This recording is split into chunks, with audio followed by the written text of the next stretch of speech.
Welcome back to Marvelous Videos. I'm Rylan, and this is Lore of the King Unraveled. King is one of the few combatants to feature in all of the Tekken games, donning his recognizable jaguar mask and his wrestling attire.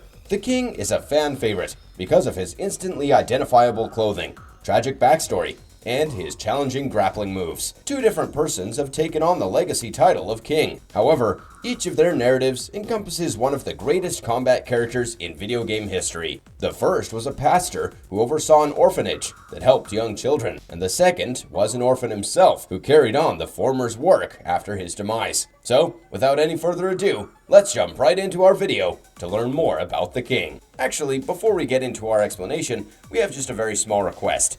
If you like our content, then please support us by subscribing to our channel. This is just a small click for you, but for us, it means a lot. Thanks! Now, let's begin.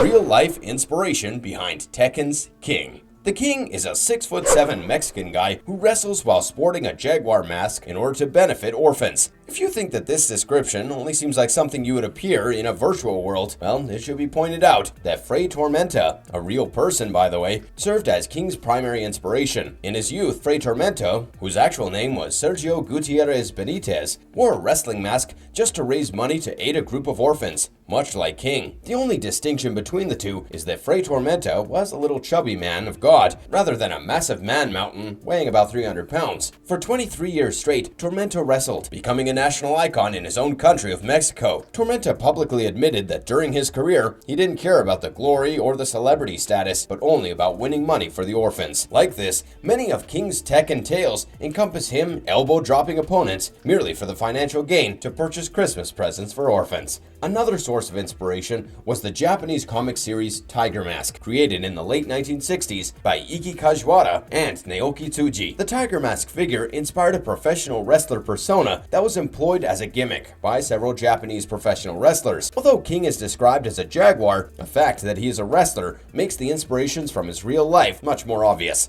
The current King, who is also like his real-life counterpart, is the latest in a long line of wrestlers to pass on their mask and character to a budding rookie. Following the events of Tekken, the original King resigned. In the realm of Japanese wrestling, there have been only 4 guys who have worn the Tiger Mask. Additionally, the Japanese wrestler Black Tiger, one of the Tiger Mask's most ferocious competitors, who donned a darker version of the eponymous mask, is probably referenced by the character Armor King, who dons a black jaguar mask.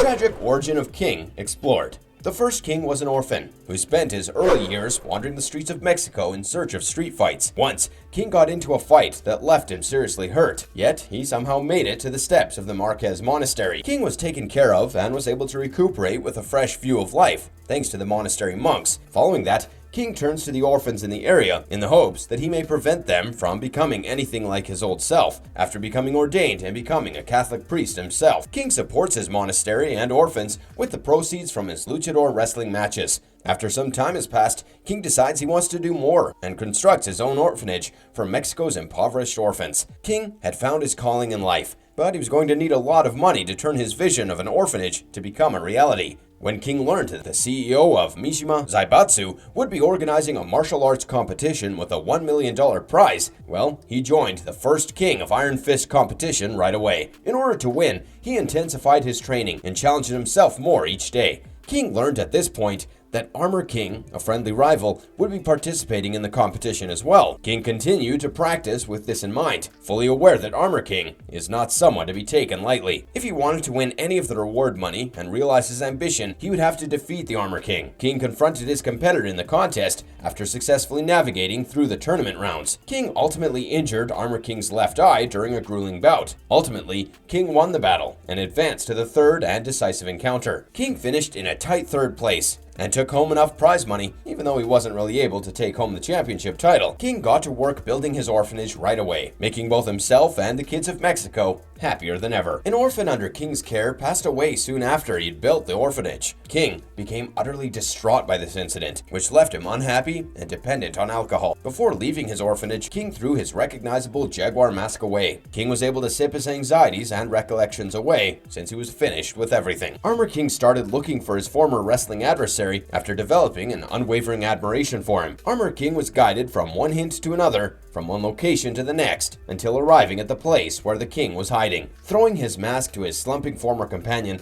Armor King tells him to get his act together after finding him in an alleyway near a seedy pub. The Armor King reminds King of the children in his orphanage that depend on him and must be taken care of. Armor King also persuaded King to resume his training and sign up for the second King of Iron Fist competition announced by Kazuya Mishima, because the institution wouldn't be able to support itself and would need all the funding that the king could acquire through his wrestling. Even though King prepared every day for the competition, along with the Armor King, it just wasn't meant to be because of his history of melancholy and drunkenness. King had a sufficient amount of money left, despite not winning Tekken 2, to make several kids' Christmases quite joyful and filled with gifts. He had never tasted alcohol again since he recalls what it was like to aid the children. King had started training the kids in his care on how to protect themselves, while still continuing to donate money from his pro wrestling career to the orphanage. Following the events, the Mishimi Zaibatsu discovered a new demonic presence 15 years later. King went to investigate the commotion at an Aztec temple close to his hamlet in Mexico. Unfortunately, he was unable to handle the terrible entity known as the Ogre and was killed by it after the king tried to fight with it. An orphan in King's care resolves to carry on King's heritage and dons the jaguar mask after hearing about the king's demise. The orphan became known as King 2. He worked alongside the king at the age of 24, before the king's death. The second king replicated his mannerisms, knowing that the orphanage would eventually go bankrupt, since the only financing it got was from the king's wrestling matches. Unfortunately, King 2 had no experience fighting and had only ever seen his idol on television. King 2 lost every luchador match up until the unexpected appearance of Armor King one day. He became King 2's new foster father, trainer, and mentor after explaining that his friendship with the king was one of the greatest things in his life, and that seeing someone assuming his mantle filled him with pride. King 2 is deemed ready for more. After 4 years of training under Armor King recruits his new apprentice when the third King of Iron Fist tournament is announced to determine whether he can handle the strongest trainers in the world and if his training has paid off. King 2, however, had other plans, including exacting revenge on the Ogre for killing his old mentor. However, following the defeat, King 2 continued the legacy of competing in luchador battles and raising money for the orphanage because he was unsuccessful in his endeavor to confront the Ogre. During one such event, he gets concerned when he can't see his master celebrating after one of his triumphs in the arena. King 2 barges into his locker room and discovers that the Armor King is suffering from a cardiac condition. King 2 got upset when he learned that his master, Armor King, had tragically managed to get himself murdered in a bar brawl before this time. King 2 was furious when he heard the news and immediately vowed to exact more retribution. King 2 used his pro wrestling earnings to finally bribe the warden after learning that the killer was presently doing time in an Arizona state penitentiary. Craig Marduk was provided with a plane ticket and an article about the fourth King of Iron competition by King 2 in exchange for his release from jail. King 2 hoped to track down his new adversary there and inflict revenge. The two combatants engaged in a lengthy encounter, but King 2 was able to hospitalize Marduk with his focus and his wrath. King 2 didn't stop there. He went on to win the competition and take Heihachi Mishima Zaibatsu's money. King 2 gave the remainder of his inheritance to aid underprivileged children all over the world, after utilizing a portion of the funds to support his orphanage permanently. It was now time for King 2 to avenge the killer he devastated so much. King 2 entered the hospital room where Craig was being treated and prepared to kill him. King 2 was ready to attack when he spotted a picture of Craig's aging parents, which caused him to pause in his tracks. As he observed, he ultimately realized that seeking retribution just causes additional suffering, including the losses he himself had experienced. King 2 lays the picture on Craig's chest and walks away coolly. Craig Marduk wore a black jaguar mask similar to King's mentor,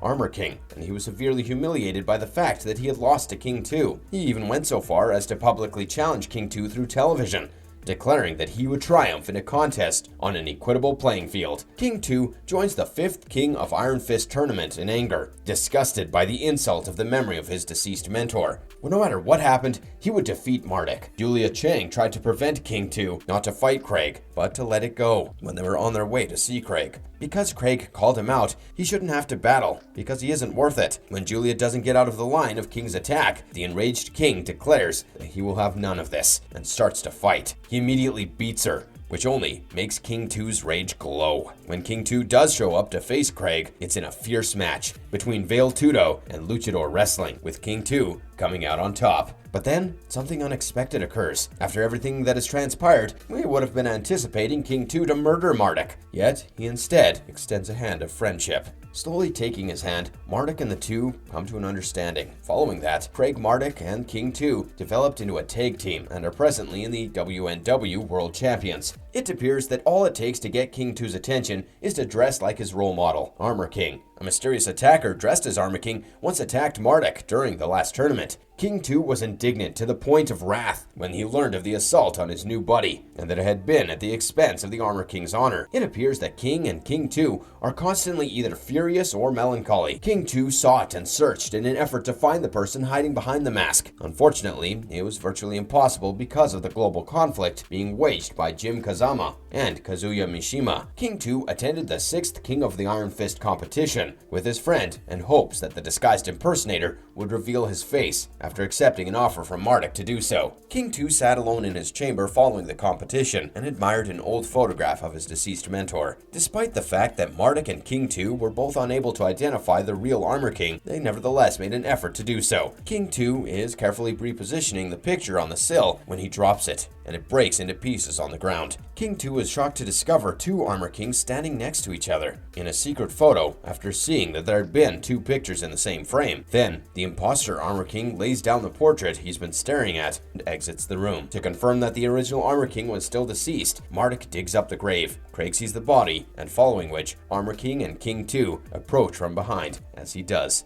He claims that he is Armor King and nobody else when he runs across the World Champion Tag Team holders at the graveyard. He is the successor of the first Armor King, who had heart issues and now refers to himself as Armor King 2. Armor King 2 is seeking retribution from Marduk for killing his brother. Following their altercation, Marduk and Armor King both arrived at the hospital unconscious and seriously hurt. King enters the King of Iron Fist 7 in an attempt to collect earnings from it that would fund the medical treatments and the orphanage, since he was desperate to aid Marduk and Armor King, as well as strive to maintain his orphanage. Later, Marduk awakened in a hospital and set out to murder the Armor King. King halted him, pleading with him to hold off until Armor King recovered so that they could engage in a fair combat. Marduk took note of this, but instead of a straightforward retaliation match, he wrote a letter challenging Armor King to a retirement match, with the condition that if Marduk won, Armor King would be demasked and give up the identity and mask of Armor King, and if Marduk lost, Armor King would retire. Upon awakening, Armor King read this and accepted the terms. Round 1. Fight! A brief character analysis of the King. The first King is a gentle and kind person despite his scary image in the wrestling ring. His traumatic upbringing inspired him to dedicate his life to assisting the underprivileged kids so that they wouldn't have to go through what he did. It also says that he has an optimistic view and prefers peace and friendship over keeping grudges that he would later make friends with his former enemies. King also reveals himself to be a sensitive and kind-hearted person, which his adversaries may view as a vulnerability that they may abuse. In an effort to block out what he perceived as his inability to safeguard people under his care, he turned to alcohol. The second King is a complicated young guy who is capable of feeling a range of strong emotions, including lethal retaliation and unselfish love. In order to continue helping the orphanage he grew up in, he initially wanted to assume his priestly and orphanage caregiver roles as a disguised luchador. He developed a close bond with Armor King, his tutor and foster father. When Armor King explains to the King about how his forerunner died, King feels driven by retaliation. When King loses Armor King, his vindictive side is also on display. King devises a complex plan to get the killer out of jail, so that he may inflict revenge on him when his mentor is murdered in a bar fight. King does this even though the orphanage needs the money to stay afloat, using the money he made from tournaments to bribe judges. King decides against carrying out his premeditated murder since he thinks getting even is silly, and after that, his personality starts to alter. Even though he is derided for his kindness and challenged by Craig Marduk to another battle, King never returns to his more homicidal intentions. Despite rising to the occasion in rage, he finally reaches out to Marduk for friendship and forgiveness. King's commitment to promoting peace is shown in the prolonged relationship with Marduk and his willingness to act as a mediator between the enmity of Armor King II and Marduk. In spite of the fact that his orphanage is under threat from the widespread violence that is engulfing the planet, he attempts to pay the medical costs for both, stop Marduk from killing Armor King, and protect them all at the same time.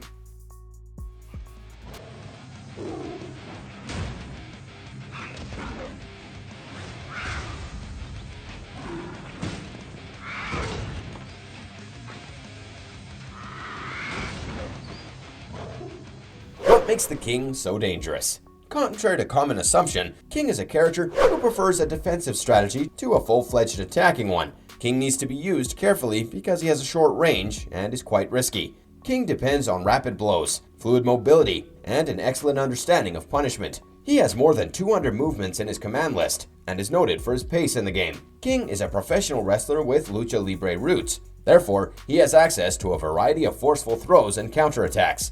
King is well known for his chain throws, which he has had since Tekken 2, when he was one of just a handful of characters with them. He also employs throws that are unusual for the Tekken series characters, such as duck throws, ground throws, and air throws. With the release of Tekken 5, King appears to have added additional moves from wrestlers to his arsenal, particularly from performers from the renowned WWE. For instance, he possesses a variation of the Rock's People's Elbow and Rock Bottom, and also a stunner employed by Stone Cold Steve Austin. Additionally, King has demonstrated the Riki Koshu invented sharpshooter and the Dynamite Kid famous Tombstone piledriver, both of which were later utilized by Bret Hart and The Undertaker after Tekken 2. In one of his victory stances, he sidesteps as the real Tiger Mask would have. After being tossed across the wrestling ring by Craig Marduk, King is also shown in the opening FMV of Tekken 5, attempting a tiger feint to avoid colliding with the outside of the ring. Although the first Tiger Mask invented the technique during matches with the Dynamite Kid in the early 1980s, Rey Mysterio now uses it as one of his signature moves. Other techniques he employs include Kenta Kobashi's Burning Hammer, the Frankensteiner, and Steiner Screwdriver, made popular by Scott Steiner, as well as others. Last but not least, King's Muscle Buster honors Suguru Kiniku's Kiniku Buster, which is also Samoa Joe's final maneuver in professional wrestling.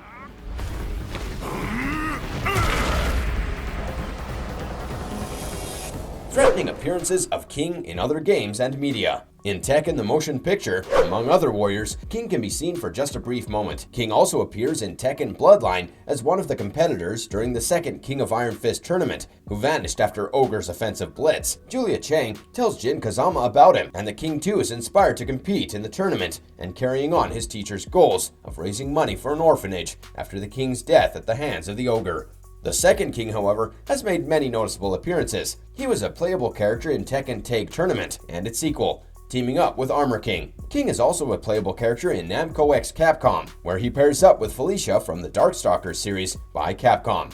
Funnily enough, despite his repeated attempts to explain that he wears a mask, Felicia still appears to believe that he is a feline entity similar to herself. We also see King as a playable character in Street Fighter X Tekken, with Craig Marduk serving as his designated tag partner. The second King also appears in Tekken Bloodline, where he is a contender in the third King of the Iron Fist tournament. He was an orphan under the first King, until King was killed by the Ogre, just as in the video game. Due to his animalistic character and unceasing stillness, King is seen by the other contenders as rather strange and frightening. Heihachi goes as far as to suggest to Jin that King could be unnaturally connected to the Ogre, giving him supernatural power. Although Jin and Xiaoyu at the moment misinterpret the gesture, King's noble spirit is nevertheless hinted at when he secretly pays a visit to Ling Xiaoyu at the hospital after their match to make sure that she's doing well. Only when Jin learns of King's kindness through Julia Chang are the rumors around him completely cleared up. Determined to follow his hero's tradition and preserve his orphanage, King swiftly becomes the tournament's dark horse, utilizing his formidable talents to overcome Craig Marduk, Ling Xiaoyu,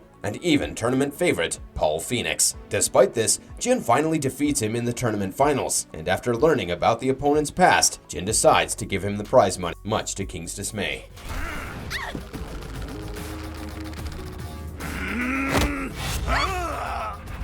Marvelous verdict. The King is a unique character who fights to support the orphans at his orphanage. He has no ulterior motive for fighting, but is instead a gentle giant who has an immersive love for people close to him. Because of this, the fans of the Tekken franchise simply adore him. King has consistently succeeded in becoming an intriguing, distinctive character in the fighting genre. He always provided some fantastic moves to every Tekken sequel, and is by far the best rendition of a pro wrestler across video games with a powerful story arc. What are your thoughts on King? Let us know in the comment section below. And if you enjoyed today's content, then please let us know by liking this video and subscribing if you haven't already. Until next time, I'm Rylan. Have a good one and be safe.